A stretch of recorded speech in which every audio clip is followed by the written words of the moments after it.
Ya, Assalamualaikum warahmatullahi wabarakatuh.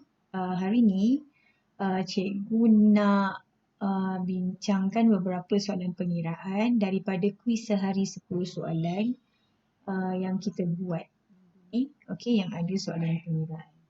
Alright.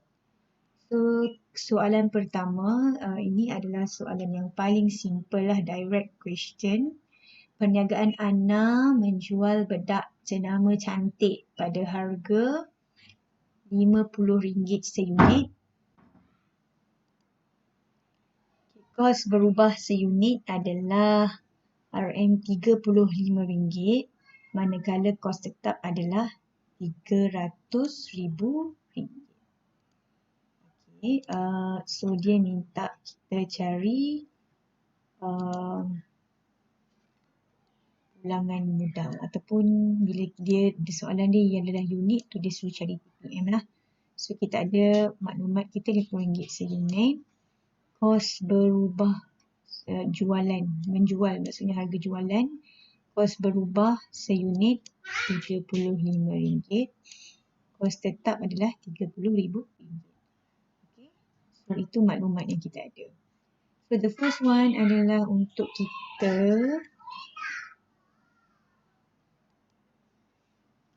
okay, so bila kita tengok kat sini kita tahu the formula lah. Okay. Right. So ni adalah formula dia. Kita perlu hafal. So timbalan Perdana Menteri Kuala Terengganu Haji tolak Kaabah. So nak cari TPM lah. Okay. So ni simple direct question saja. So kita buat terus. TPM kita adalah kos tetap. Berapa kos tetap kita? Dia dah tunjuk dekat sini. Kos tetap adalah RM300,000. So tulis RM300,000. Harga jualan. Maka dia kata dia jual harga RM50. Itu adalah harga jualan kita. Tolak dengan kos berubah seunit. So kos berubah seunit ni 35. Tolak 35. Okay, so always remember kita kena settlekan dalam kurungan dulu. So kurungan 15. Kita akan dapat 20,000 unit. So jawapan dia adalah kalau dalam soalan AC, formula ni bila awak tulis awak akan dapat 1 markah. Okay, so selalulah biasakan diri untuk tulis. Tapi tulis formula mesti formula yang penuh. Tak boleh macam cikgu buat ni. So kena buatlah kos tetap, harga jualan seunit, tolak kos berubah seunit. Okay. Alright. Itu soalan ini so direct saja. Okay, kita tengok soalan yang kedua. Berdasarkan maklumat dalam petikan. Okay. So dia bercadang menghasilkan raket badminton. Maklumat adalah maklumat yang diberikan oleh akaunten syarikat. Kita ada sewa kilang RM10,000 sebulan, gaji tetap pekerja RM4,000 sebulan, kos berubah seunit raket RM50, harga jualan seunit raket RM100. So dia minta juga kita cari TPM. Titik pulang modal. Okay, so kita tengok untuk sepanjang tahun, ini kita lihat sebulan. Okay. Alright. Macam biasa, the first step adalah untuk kita tuliskan formula TPM, Timbalan Perdana Menteri Kuala Terengganu. And then dia pergi Mekah, dia haji. Tolak. Alright. So, itu formula. Kan? So, kita cuba masukkan dalam dia punya penyelesaian lah. So, TPM sama dengan kos tetap. Mana kos tetap? Okay. So, kita define dulu kos tetap dekat sini. Sebab ni kos berubah kita ada. Harga jualan seunit kita ada. So, kos tetap kita tak ada. So, kos tetap adalah sewa kilang, gaji tetap pekerja. Okay. So ini adalah kos tetap. Sebelum tu kita kena faham ada dua jenis kos. Kita ada dua jenis kos. Satu kos tetap, satu lagi kos berubah. Kuala Terengganu, Kota Baru. Okey, so ada dua jenis kos. So apa dia kos tetap? Kos tetap ni tidak dipengaruhi oleh kuantiti pengeluaran.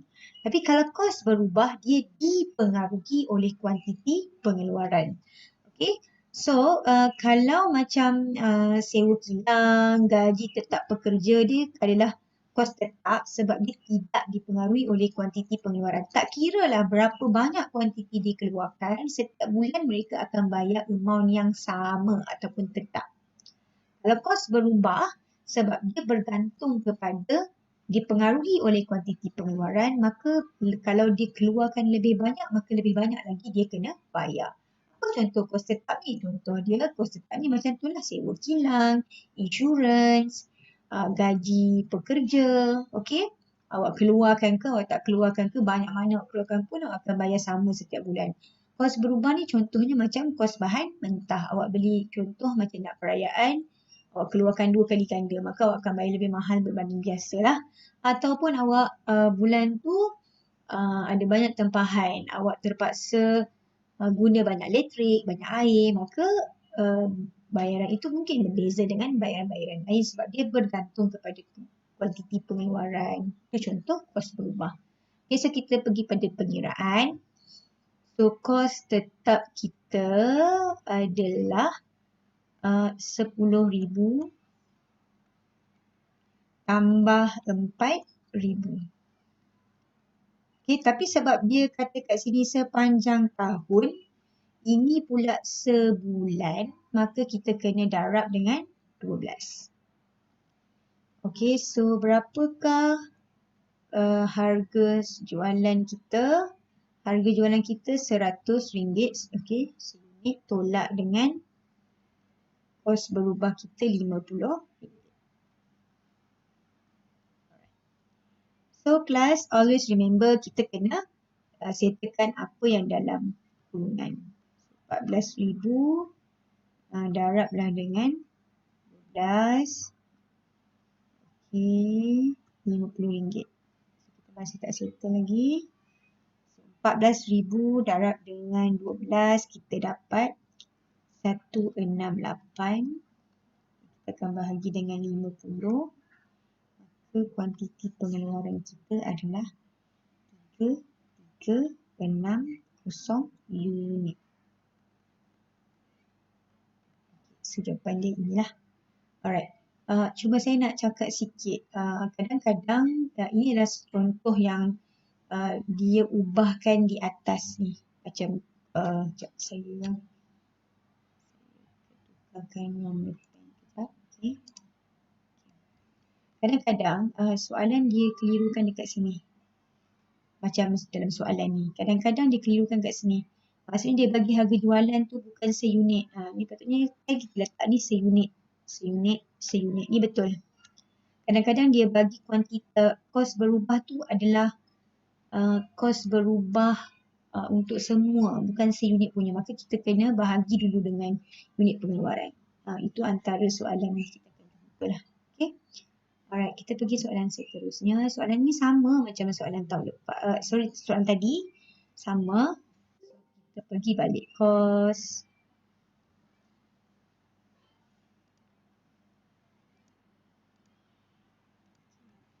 Kos tetap. TPM sama dengan Kuala Terengganu Haji tolak Kaabah. Okay, so kita faham tu formula dia. Always tulislah banyak ke mana pun. Okay, so kita baca soalan. Soalan kita ialah syarikat sport Sdn Bhd bercadang untuk hasilkan raket. Okay, ni bilangan unit. So sewa sebulan juga, 10,000 sebulan. Kos berubah seunit 50. Harga jualan seunit 100. So berapa unit? So dia minta kita cari TPM. Biasalah. Okay. Alright. So lepas kita dah tulis formula tadi. So kita define apa dia lah. So TPM sama dengan kos tetap. Kos tetap kita ni adalah kos tetap. Kita kena define kos tetap sebab sewa. Okay, sewa tak kira lah awak tak berniaga ke, contoh masa COVID tak berniaga, awak masih kena bayar sewa. Awak jual banyak ke jual sikit ke, sewa tu sama je. Okay, sebab tu jadi kos tetap, maka dia RM10,000. Tapi sebab dia sebulan, okay, then kita kena darab dengan 12 sebab TPM ni untuk setahun.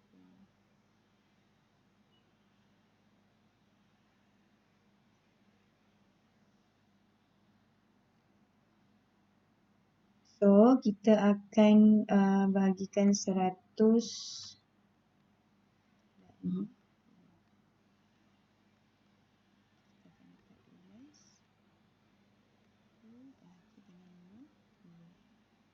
Jadi awak akan dapat ini dia adalah 2,400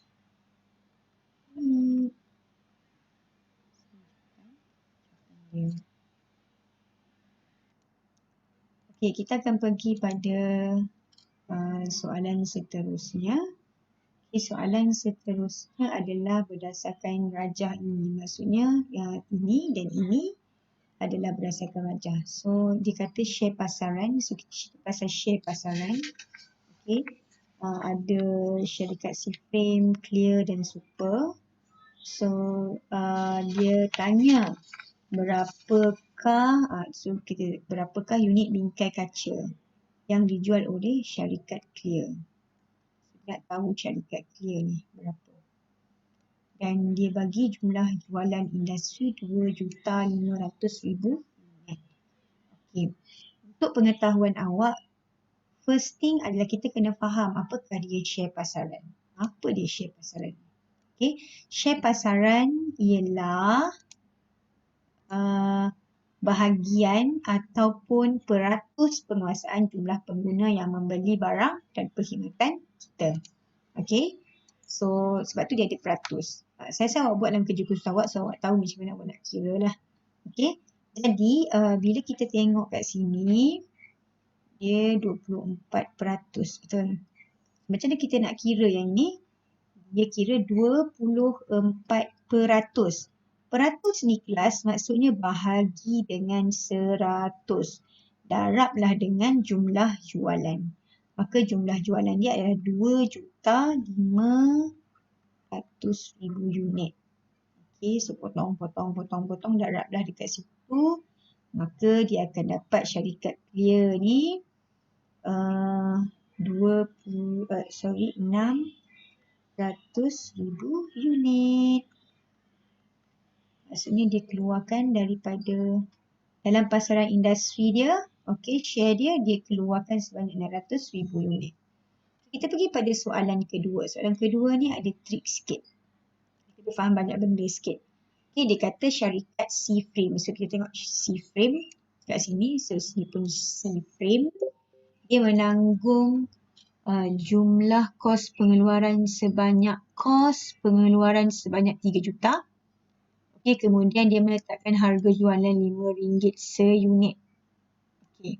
So dia tanya untung atau rugi.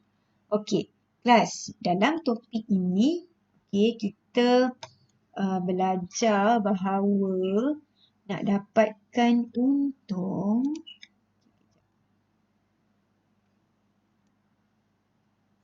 so formula kita nak kira adalah untung. Okay, untung adalah jumlah hasil tolak jumlah kos. Ingat tak kita buat graf TPM Hong Kong, nak tahu untung tu kan, lorek untung ke rugi. So hasil tolak kos. Macam mana kita nak dapatkan hasil, kecuali kalau dia cerita terus dalam ni berapa hasil, kita boleh faham lah. Kalau tak cerita, jumlah hasil tu adalah harga darab dengan kuantiti. Okey, jumlah kos ni adalah kos tetap campur dengan kos berubah. Tapi dalam soalan sebab dia dah bagi kos pengeluaran kita. Okey, kos pengeluaran kita ni sebanyak 3 juta. Maksudnya saya terus letakkan jumlah kos kat sini lah. Okey, harga jualan RM5. So kita transferkanlah kat sini. Okey, dalam bracket ni harga yang RM5. Okay, ni RM5 seunit kita masukkan. Ada tak kita jumpa kuantiti? Kita tak jumpa kuantiti, so kita tulis dulu kuantiti, tak jumpa. Jumlah kos ada dalam soalan ni. Okey ni. So kita tulis salah 3 juta ringgit. Okey. So bila kita tak jumpa kuantiti kat sini, okey, kita kena cari kuantiti dulu. Okey, buatlah dekat bawah ni. Macam ni kita nak cari kuantiti. Okay, kita refer balik dekat sini. C frame 33%. Maka sama macam tadi juga. 33/100 darab dengan 2.500.000 ringgit. Okay, 2 unit, sorry. So dia akan dapat potong.